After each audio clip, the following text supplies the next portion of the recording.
All right, everyone. So as we did the air intake filter, now we're gonna move into the cabin filter. Most of these are usually located under your glove box compartment. So pull that down. This is for Mazda CX9 again, guys. All right.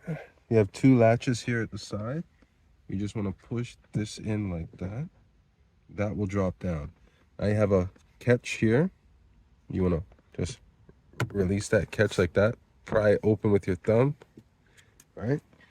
Now inside here, this is where your cabin filter is going to be.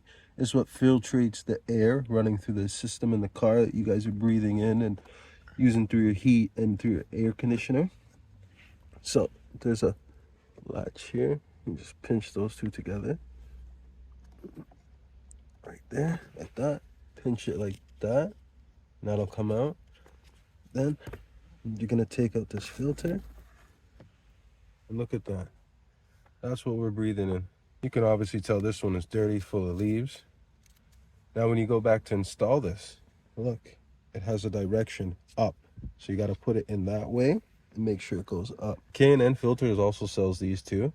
So we'll probably likely pick one up and stop paying upcharge fees and trying to sell us stuff that we don't need, that we can do on our own. And again, if you don't want to get the K&N filter, pick this up, do it yourself.